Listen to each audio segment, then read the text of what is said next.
Peraí. Nós estamos nesse momento agora estudando os setores da economia do Brasil. Acredito que vocês devam lembrar disso. Só para vocês não ficarem perdidos no contexto, né? Nós estamos estudando os setores da economia do Brasil. E aí, eu falei do setor primário, nós falamos sobre o setor primário, toda essa parte agora até aqui, falando da agropecuária, né? Que é a agricultura, pecuária, tudo junto. E agora a gente vai falar do setor secundário, que é o setor da indústria. Só que antes de eu falar do setor secundário, que é o setor da indústria, é preciso dizer que a área onde o setor secundário age é diferente da área onde o setor primário age. O setor primário fica naquilo que a gente chama de zona rural, né, de campo, ok?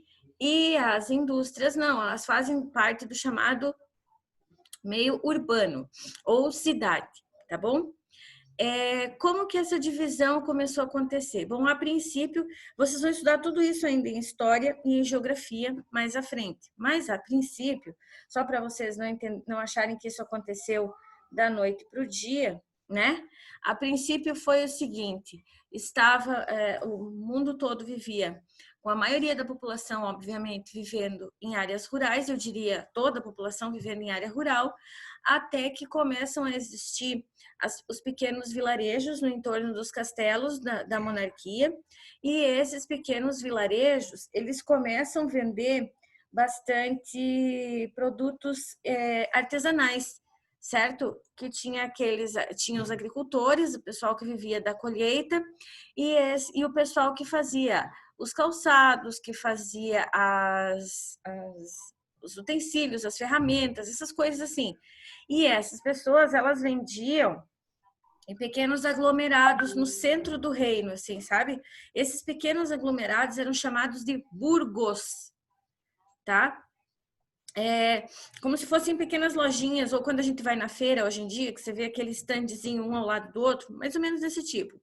E eles vendiam nos burgos. Essa venda não era necessariamente em troca de dinheiro, de moeda, no caso, ouro na época.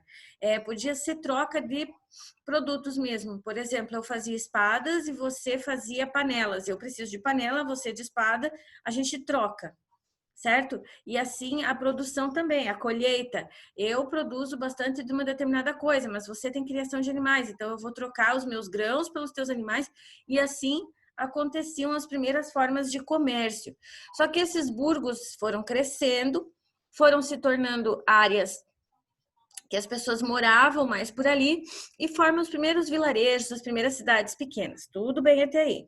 O que ocorre é que muda radicalmente tudo isso é quando esses vilarejos começam a crescer bastante e a desenvolver indústrias, ou seja, que vocês também vão estudar ainda. Quando tudo aquilo que era manufatura, ou seja, que era feito manualmente, agora tem ferramentas que ajudam a fazer, existem, ainda não são máquinas, né? São ferramentas, porque a máquina significa que age sozinha, você só liga e ela faz as coisas. Então, começam a existir ferramentas e essas ferramentas vão fazer com que o processo de trabalho do homem seja mais rápido, seja mais veloz e que ele possa produzir em maior quantidade. Se ele conseguir produzir em maior quantidade, ele vai conseguir vender um pouco mais barato, porque não depende de tanto tempo, né? Não vai demandar tanto tempo dele. Antes ele levava, por exemplo, artesanalmente, uma semana para fazer um sapato. Agora, com as ferramentas que ele possui, ele leva 2 dias. Então, ele vai vender 3 sapatos por semana. Opa, dá para vender mais barato, porque aí você consegue mais clientes e você já consegue produzir mais rápido também, entenderam? Aí vão se formando as cidades. Mas é quando acontece a chamada Revolução Industrial, quando de fato as máquinas começam a entrar em ação em áreas chamadas fábricas ou indústrias, que essa história certinha, a gente ainda vai falar sobre ela, não agora, mas a gente vai falar bem detalhadamente sobre as revoluções industriais mais à frente. Quando as indústrias começam a surgir, é preciso que essas pessoas que viviam no campo agora morem especificamente na cidade, elas têm que morar na cidade. Se elas não morarem na cidade, não tem como existir esse trabalho, porque elas precisam ir cedo para a fábrica, passam o dia todo lá na fábrica, certo? Então, não dá para ficar de vai e vem, não dá para ir embora para o campo. E como é que você vai cuidar de uma área de campo se você estiver trabalhando na cidade? Você não vai estar em casa. Então, são essas as situações que acontecem, certo, gente? Aí, essas pessoas que vão morar na cidade, o que que elas precisam? Eu vou trabalhar numa indústria de sapato. Eu preciso de um lugar onde eu vá comprar comida. Eu preciso de um lugar onde eu vá trocar o meu salário por roupa, onde eu vá trocar o meu salário por outros produtos como remédio. E aí vão abrindo farmácias e tal. O mais interessante é que esses primeiros vilarejos, assim, mais grandes, perto das indústrias, uma das primeiras coisas que eles abriam eram igrejas também, tá? Tinha sempre uma igrejinha por perto. E aí o comércio local, pronto. Mas a indústria que às vezes vendia para o comércio local, às vezes as indústrias, o comércio local nem vendia aquele produto, certo? E esse produto ia para outros lugares. Mas, por conta do serviço na indústria, alguns pequenos comércios iam abrindo ali ao redor, iam se formando, certo? Então tá, começaram assim a surgir as cidades.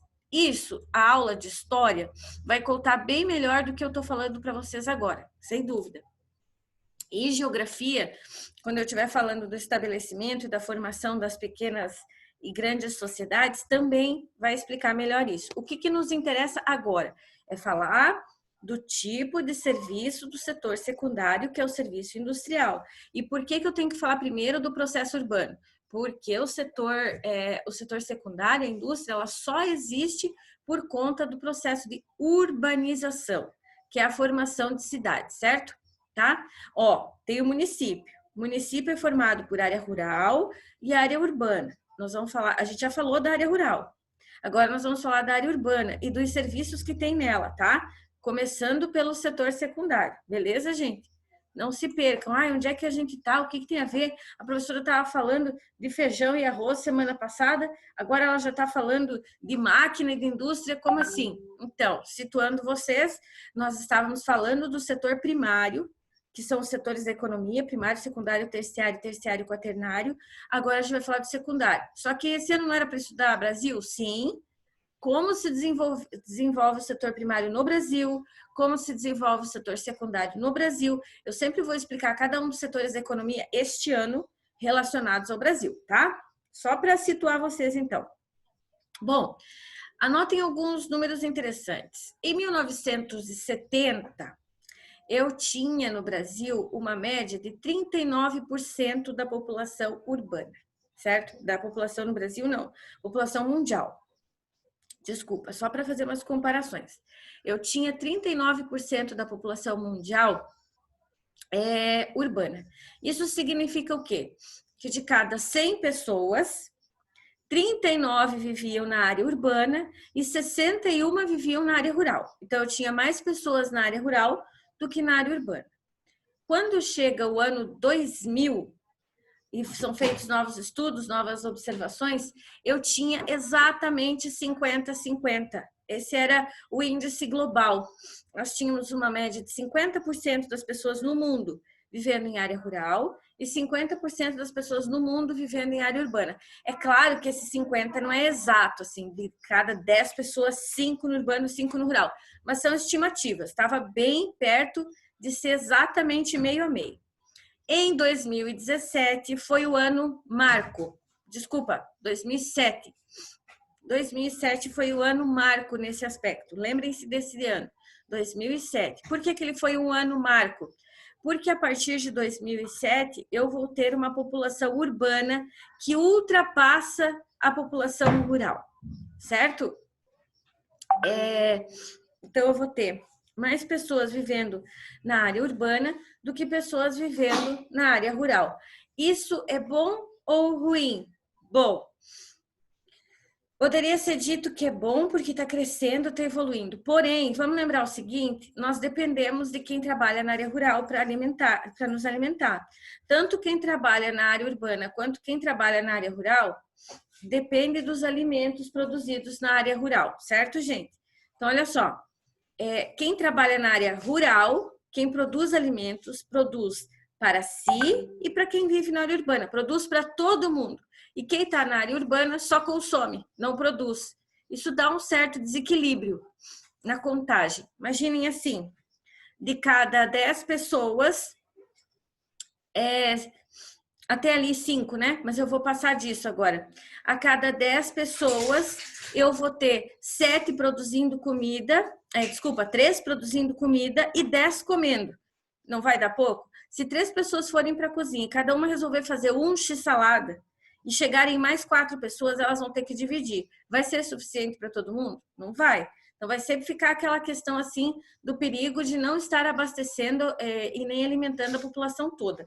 Então, como eu estava dizendo para vocês, a lógica é que até 2025 nós cheguemos no mundo, 2025 é daqui 5 anos, tá? Olha só que pertinho.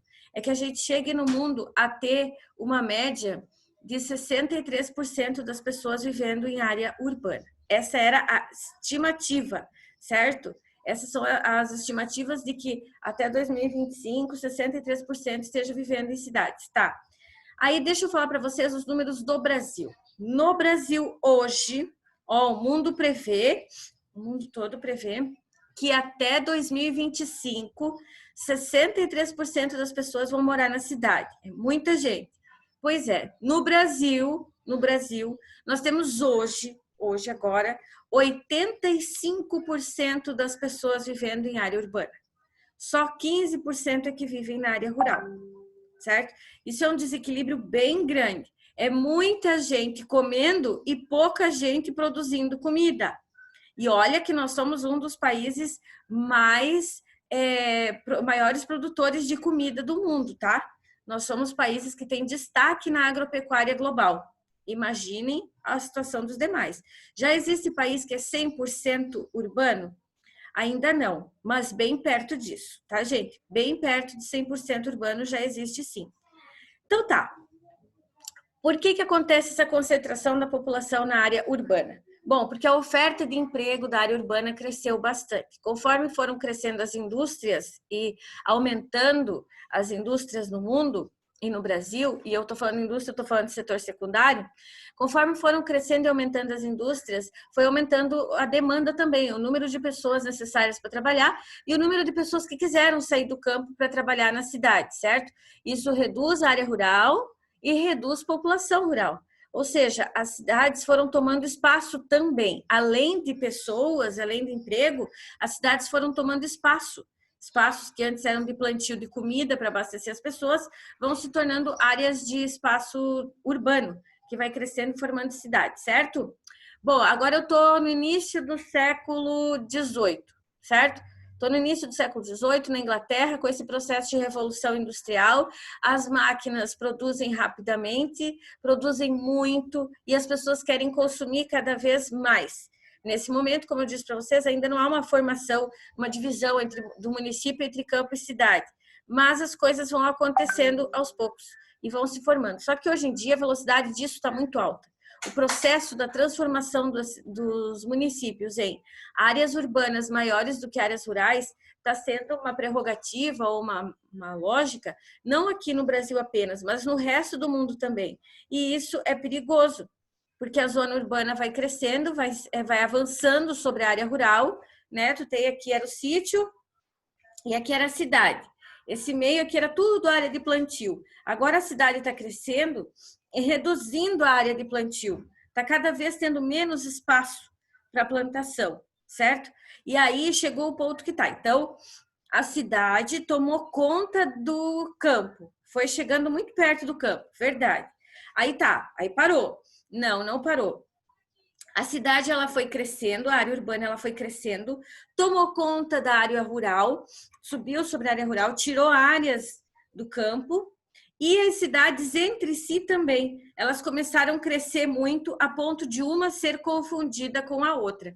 Sabe ali onde eu tenho Itajuba, entre Barra Velha e Pissarras? Itajuba pertence à Barra Velha. Porém, quando você está indo para aquela região lá, o que acontece? Você não tem se não fossem as placas, como tudo ali tem construção de casa, prédio, tem restaurante, loja de roupa, como tudo ali tem isso, não dá para saber, se não forem as placas, onde termina Pissarras, onde começa a Barra Velha. Não tem como a gente saber, não tem como a gente ter ideia disso, né? Porque as duas cidades, elas cresceram a ponto de ficarem juntas, de virarem uma coisa só. Pissarras e Penha. A gente sabe que tem a divisão ali pela ponte, tá? Se não fosse a ponte, se todo mundo não soubesse que a ponte é o que faz a divisão entre os dois municípios, a gente ia achar que era tudo uma cidade só. Uma pessoa que chega de fora, né, uma pessoa que chegue, sei lá, do Paraná, do São Paulo, ela vai entrar por ali, por aquele portal ou da Penha ou de Pissarra, se ela entrar pela variante ali, ela vai achar que está na mesma cidade, se não forem as placas, se não fossem as placas avisando, né? Ela acharia que tudo aquilo ali é uma cidade só. Lá veio um conceito, hein? Presta atenção e anota aí. Quando as cidades crescem a ponto de uma se confundir com a outra, porque cresceu muito, ou seja, não tem fronteira, eu chamo esse processo de conurbação. Acho bom anotar, tá bom, gente? Esse processo chama-se conurbação. Então, tá. Então, definindo conurbação, o que significa? Conurbação é quando uma área urbana cresce ao ponto de confundir-se com outra área urbana. Ok? Então, é quando uma área urbana cresce a ponto de confundir-se com outra área urbana. Esse processo eu chamo de conurbação. Ok? Certo? Vamos falar do Brasil urbano. Tem muitos casos assim aqui no Brasil de conurbação? Tem. Tem vários exemplos. E vamos ver então como é que estava a distribuição da população rural e urbana brasileira, para a gente poder falar do Brasil mais especificamente, característica do Brasil urbano. Quero vocês na apostila, por gentileza, na página 23. Pronto? Vamos lá? Ó, na página 23 tem esse gráfico aqui, ó. Peraí, deixa eu colocar aqui para vocês verem. Aqui, ó. Certo? Esse aqui. Agora vocês acompanhem lá na apostila de vocês. Esse gráfico diz assim: distribuição da população rural e urbana brasileira. Tá?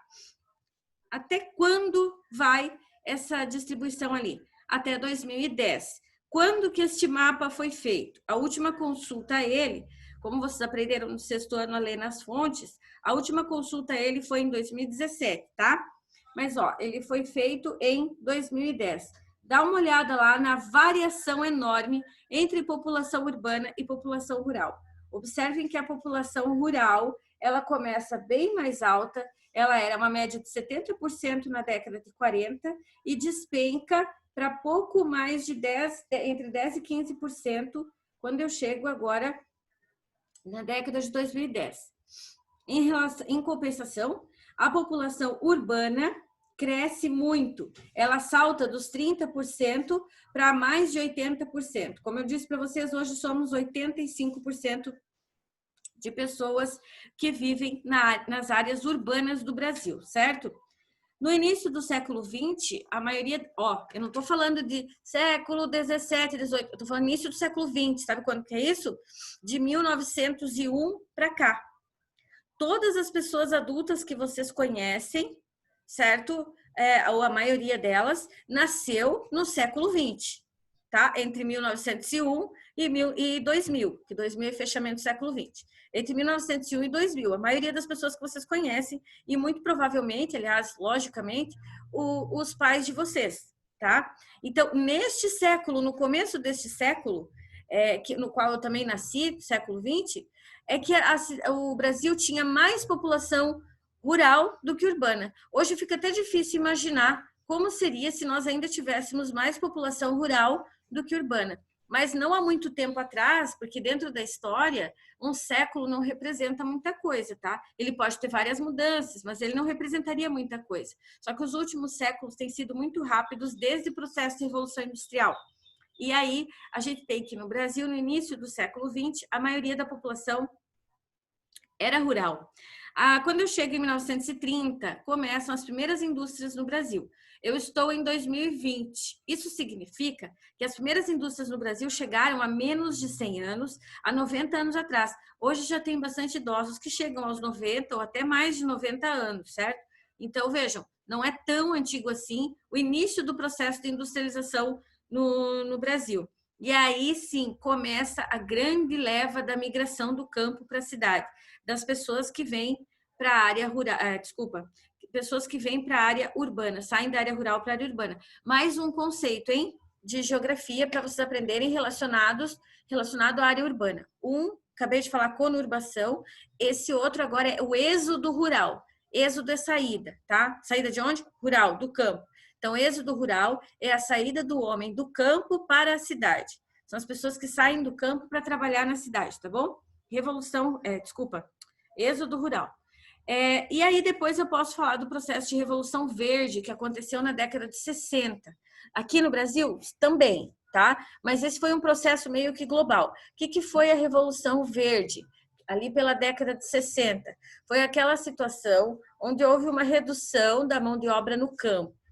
E por que houve redução da mão de obra no campo? Devido ao processo de mecanização. Então, vejam, não é que todo mundo, todas as pessoas que viviam no campo estavam definitivamente dispostas a viver na cidade. Todos sonhavam com isso. Não. Houve duas situações para tanta transformação. Uma situação, de fato, houve gente querendo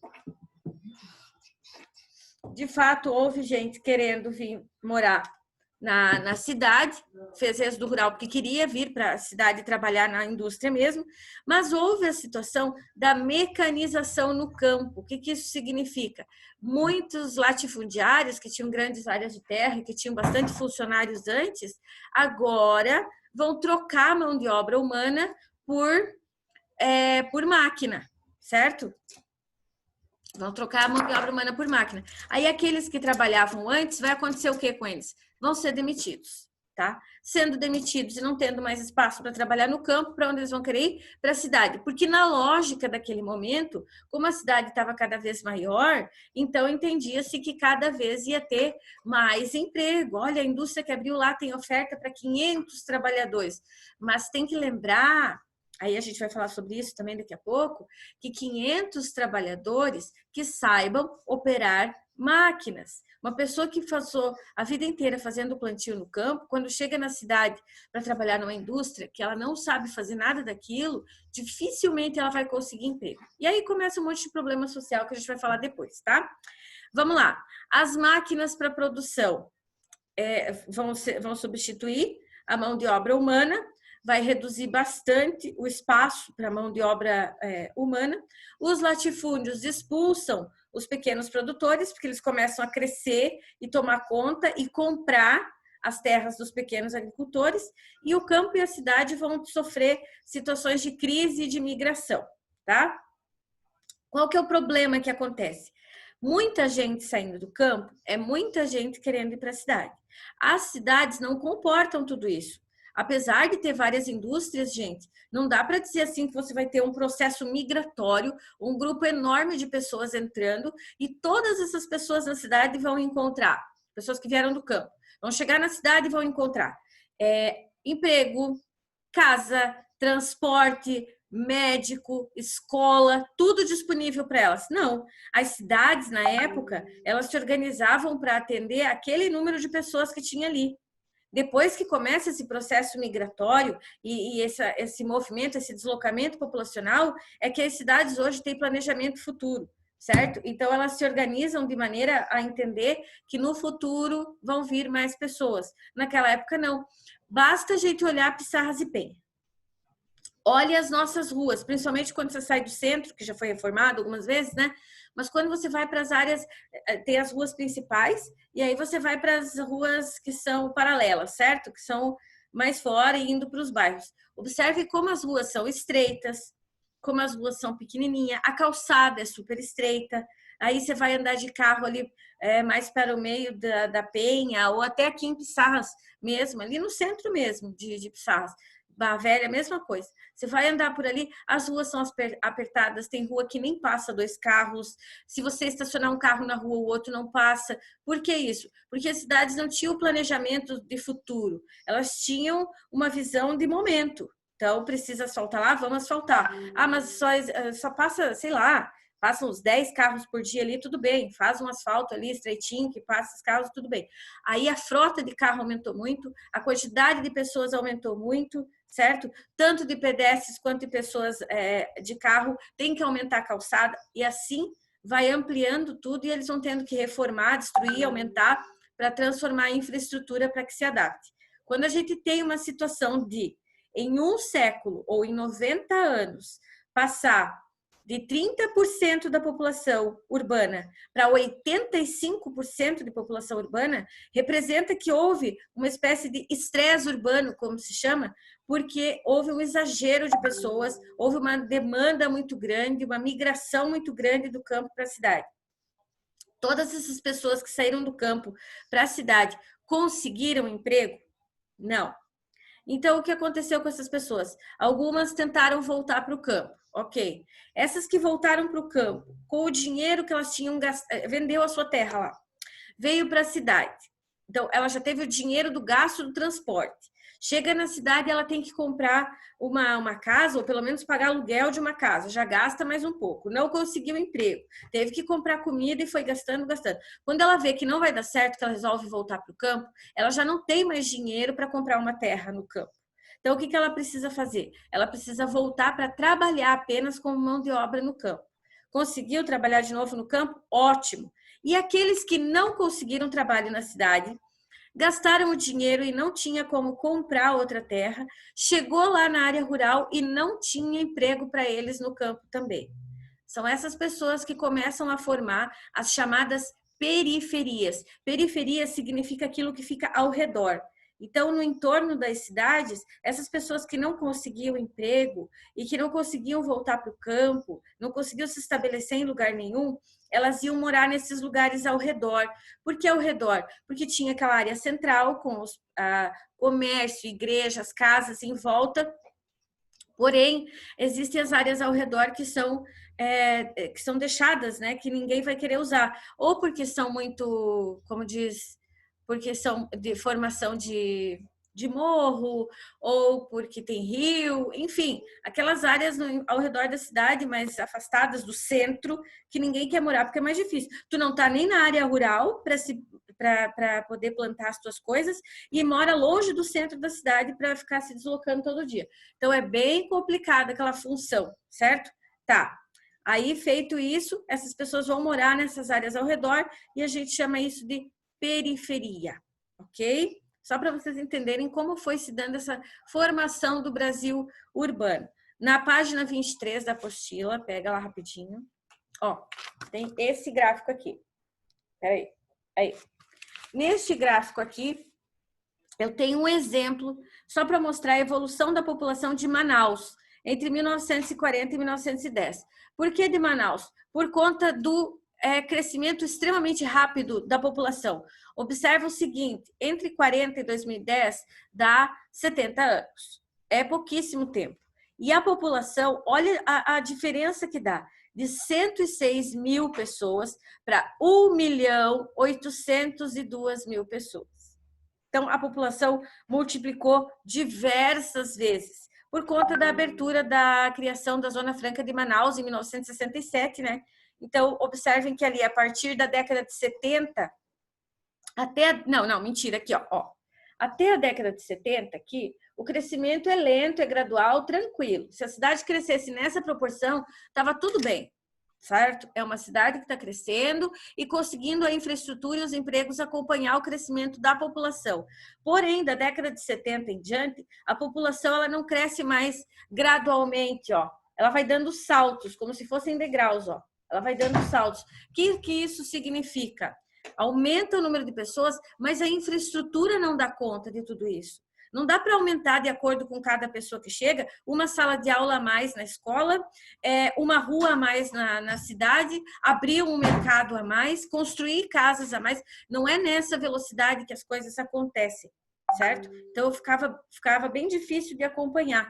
E aí, algumas cidades, como eu já disse para vocês, vão formando essas áreas que a gente chama de áreas periféricas, vão formando periferias, certo, pessoal? Eu quero saber se até aqui vocês estão entendendo, tá tudo bem? Na página 24, tá? Beleza? Então tá.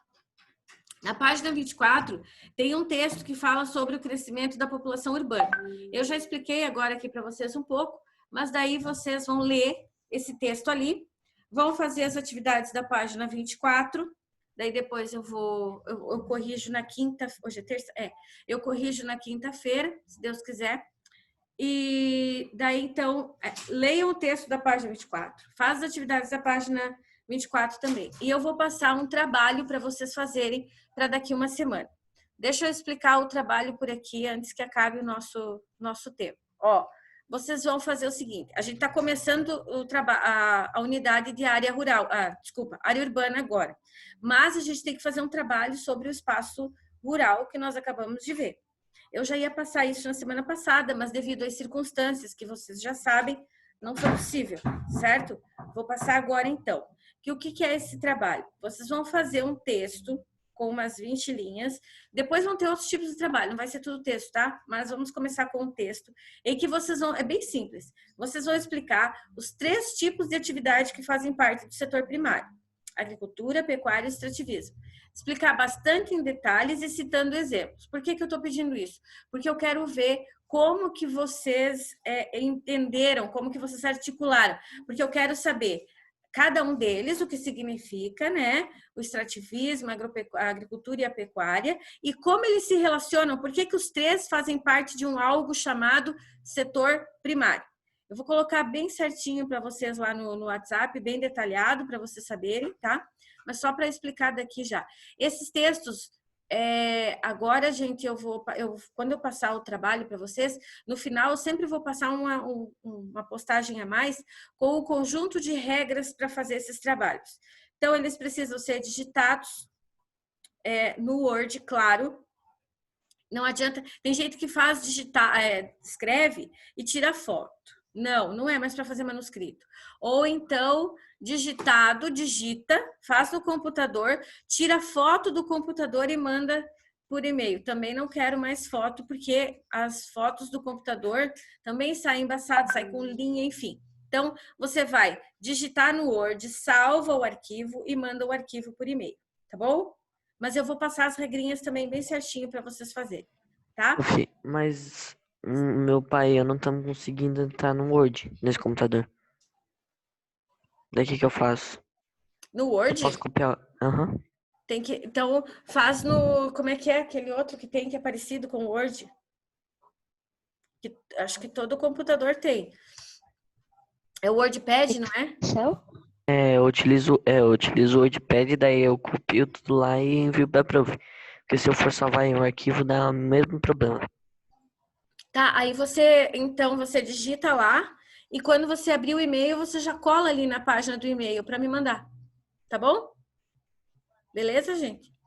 Então tá. Mais alguma dúvida, alguma coisa? Que daí eu passo o resto das explicações agora pelo Lattes.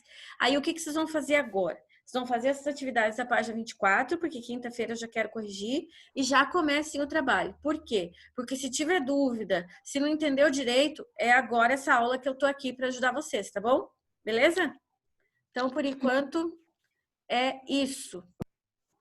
Tá. Até mais, gente. Beijo. Tá, Aurora. Tchau. Tchau. Tchau. Pronto.